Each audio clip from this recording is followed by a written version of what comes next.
of CD training. Today I'm going to talk to you about recurrent calf injuries. Why do they keep coming back, those niggly little injuries? Well, mostly the reason is because we are impatient. We're not giving ourselves enough time to recover from the injury, and then we're not rehabilitating properly. Most people think rest is enough, but it really isn't. If you just rest that muscle, it's not going to get any stronger. Yes, you may heal, but what you've got there is some scar tissue that's built up in the muscle that's going to be causing problems for much longer. Now then, one of the first things that you need to do is rest, ice, compression, elevation. So that first 24 hours, we are looking to reduce the swelling and prevent this excessive amount of blood to that injured area. Now, for example, most injuries seem to be in this area here, so mid-calf. Anywhere lower, and that'll be tendon, but just about here, that mid-calf, that's where most of the injuries lie. So I'm going to put a little bit of chalk on there to let me know. What we've got, first port of call, after that first 24 hours, and the pain starts to subside, is what you can do yourself is some cross friction. So first of all, warm the muscle up with some long strokes going toward the body. So you're encouraging that blood flow back to the heart. What you've got happening there now is blood is gathering and possibly clotting in the area. It brings goodness and it will aid the healing, but you don't want too much of it because that is what will cause that scar tissue. So to prevent the cut scar tissue, we're going to do some cross frictions and returning the blood and fluids, interstitial fluids, which is fluid from the cells. We're going to get those reabsorbed back into the body and any waste products, broken down cells. Okay, then after that, I want you to just take your thumb and do small circles in the area. So you're working across that injured site. Initially, if it's painful, don't do it. If you can get your finger in there and there's no real pain, then you can work it. The recommended time that you should be working it is anything up to 20 minutes. Now, it's going to be hard work for that thumb. So there's two options you've got here. You can either use a massage or a percussion tool that you can get, a massage gun, for example, or you can split it into smaller chunks. So 4 times 5 minutes throughout the day. When you have a moment spare, you could just sit leg on your leg here and just literally keep that blood flow, keep that muscle moving and get that cross frictions down, making sure that no scar tissue is building up. Once you're pain-free, now a way to test whether you're pain-free is, first of all, we're going to do an active stretch, which means we're using the muscles at the front of the leg to stretch that calf. So once you pull your toes up towards your knee in a dorsiflexion angle, what we're looking at there is to see if you have any pain in this area. No pain? Absolutely fantastic. We'll take it one step further. So using a cord or something similar, you're going to place your foot at the end. First of all, straight leg so that we can stretch the gastrocnemius, and you just put a bit of resistance against that. No pain. Take a bend in the leg, so we're now looking at the soleus muscle, which is deep below the gastrocnemius. So if we're talking the gastrocnemius, that attaches from here to here. The soleus from here to here. So if we want to stretch just the soleus, we bend the leg, taking out the gastrocnemius and getting that soleus stretch, which is often one of the muscle that gets the injury. So straighten the leg and push against there. Just feel that stretch. And you can pulse it in order to just see if there's anything there. Pain-free, brilliant. From here, we are now ready to do some weight-bearing stretches. So there's a lot of gastrocnemic stretches we can do, or calf stretches I should say, and soleus. One of the ones I'm going to show you first of all, leaning against a wall, one foot in front of the other, keeping your heel down, push your hip forwards I'll do it on the chair. So heel down, hip forwards. We're getting that stretch right the way through the gastrocnemius and pushing my heel down. The reason the hip comes forwards is you're taking the tension off the gastrocnemius. Okay, to get the soleus then we just bring it back and we bend the leg, supporting ourselves on the chair or the wall. Obviously you can do this one down on the ground as well, whichever works best for you. Once that stretch feels effective, you can then take it up onto a step. Now I don't have a step handy without moving you around the house, so I'm using a yoga block. So I'm going to just place my foot on the yoga block with a straight leg initially. I'm just going to put the other foot on the other side just to keep it from flipping. And push my hip forwards, standing up nice and tall. Got that stretch going, lovely stretch going through the gastrocnemius. Now bend the leg, same thing, let your weight go through and stretch that through. Now you can stretch it from anything from 20 seconds up to a minute. Give it a chance to relax, make sure you're breathing. So yoga breathing is really good for initiating what's known as the parasympathetic system, which enables your body to relax. So we take that away. So that's our stretching done. So once we're able to stretch and we're all pain-free, we're now going to use our resistance bands. We've got 3 variations here. We've got light, medium and heavy. So first of all, I'm going to use the light resistance. I'm putting it around the ball of my foot, and I'm going to do it with a straight leg. So I'm working the gastrocnemius. So we just pull it away and push. So that's known as dorsiflex and plantar flex. So in that plantar flexion action, you can see the calf is working, and we'll do 15 to 20 repetitions of that. And then with a bent leg, same again. 15 to 20 repetitions. In one direction, so single plane, so straight down. Most of the load will go through your big toe. You're then going to work your way up through the bands. Okay, so straight leg.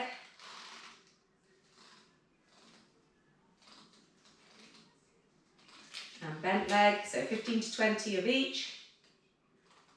Now as you work through these stages, you're going to select the different exercises. You're not going to do them all in one go. Okay, once you've got a good action and you're working with perhaps your heaviest, you're ready to start strengthening the muscles around this.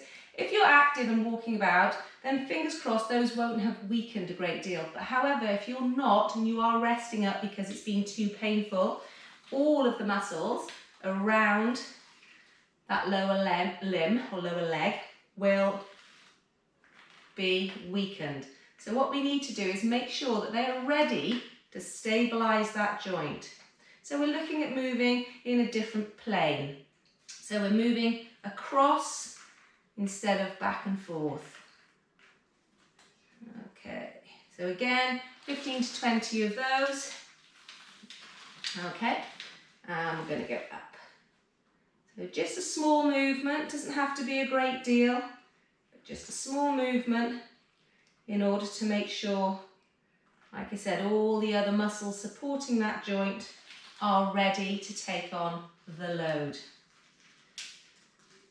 Now at this point, you can start to run. However, with a little caveat, no more than 5 to 10 minutes. We're going to keep working this. You don't want to jump back into where you were before because you need time for those muscle fibres that are new in order to grow and become strong. And the only way we're going to do that is by progressing nice and slowly. So 5 to 10 minutes at this point. We're pain-free. We've managed 15 to 20 repetitions, 3 sets of each with our bands. We're ready to rock and roll. Have no pain. What we're going to do alongside our 5 to 10 minute efforts is we're going to do some load bearing exercises. So the load bearing exercise is going to begin with just heel raises. Again, 15 to 20 and 3 sets of. Now you could do these while you're brushing your teeth or waiting for a bus, whatever it might be. Okay, so you're just bringing it up. If there's no burning in the calves and you feel confident, we're ready to move on to doing the single leg heel raise. So just the one leg, and we're going to take it up and down. Now, it's really, really important when you're doing these heel raises that you're not rolling out to the side, that your weight is going through the ball of the foot, through that big toe joint, which is the one I'm having a few issues with. Okay, so keep pushing up. Now I need to make sure that my plantar fascia is nice and strong, so these exercises are really good for me as well. So we're looking at doing 15 to 20 of those on each leg. So even though you have what's known as a good leg and a bad leg, you need to do the exercises on both legs to make sure that you keep that muscle balance through both sides of your body. Now once we've got to there, so we've got double leg, we've got single leg heel raises, we are then ready to start doing some plyo work. So the plyo work that I'm thinking of doing is short little efforts. Again, small distances, small movements. First thing I'm going to do is draw a cross on the floor. So my cross, those are my targets. Probably won't be able to hit them now. So I'm going to stay, first of all, with 2 feet back and forth. So again, 15 to 20, 3 sets of.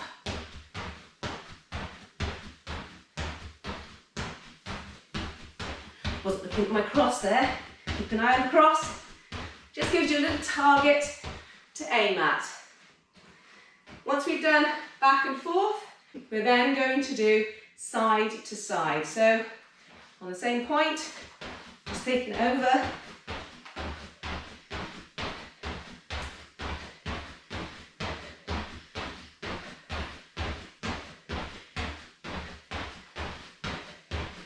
There we go, fantastic. So I counted one side as the jump there, so you can do whatever you want, as long as it's pain-free, that's all I care about, and it's not overtaxing you.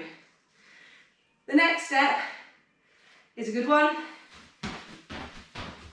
Okay, we go around the world.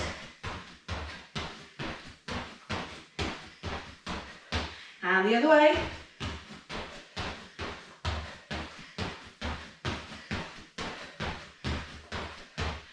Depends how coordinated you are. So from there, obviously I've done it with 2 feet. The next progression, you've guessed it, single legs. Get my breath back. As you can see, it's quite a workout in itself. So take your time. Don't let yourself get fatigued. 1 step at a time. Okay. So single leg back and forth. I'm going to focus on my line, give me something to look at.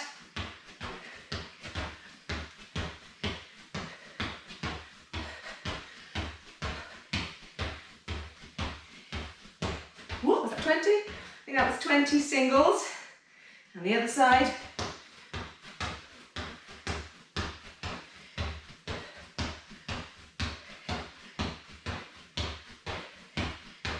Okay.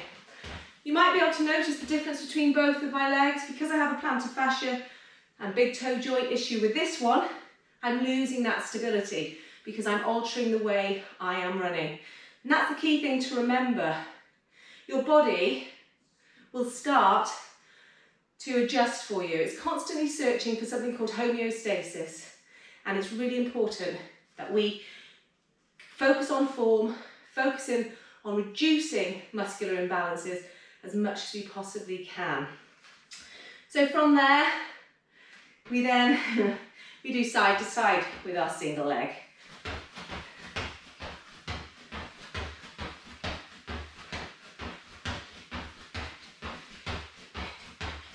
Okay, so there's 20 there. And this is my good leg.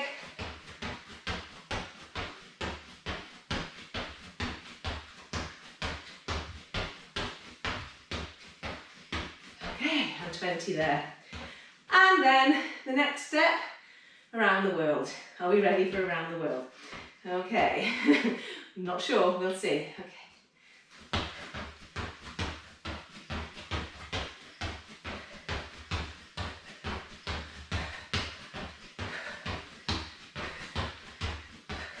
And when you start to lose it, it's time to stop. Okay, we're going to go both ways with both feet.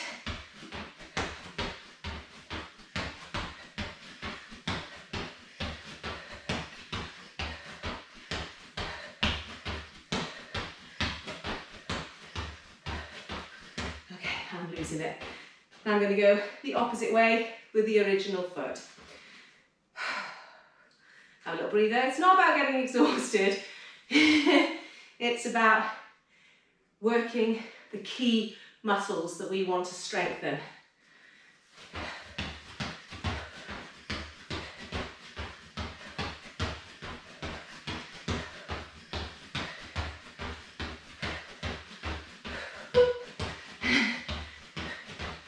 Oh, and just gone.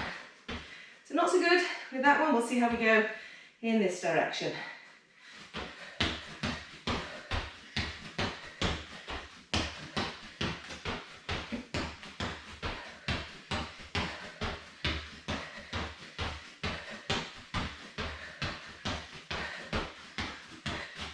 And we're losing it there. Okay, so as soon as you lose coordination, just stop. Same with any kind of drill or activity that you're doing. Once your coordination goes, your technique goes. Okay, so that is the key to rehabilitation. Those are our focused exercises. From here, what you want to be then doing is making sure that when you warm up for your runs, that you do 5 or 10 minutes really sedately, really comfortably, and then work on some drills. You can do up to 20 minutes of drills and have a really, really good workout. As you can see, just some little tiny bounding exercises has worked up a little sweat in myself. So good luck, everybody. And don't forget, once you've finished exercising, what do we need to do? Again, we need to make sure we are stretching all your muscles effectively. Quite often, we might have a calf that is causing us problem, but it could be that we've got an issue with our back or our glutes aren't firing. So we really need to think about all the kinetic chain, which are all the muscles that help us to move.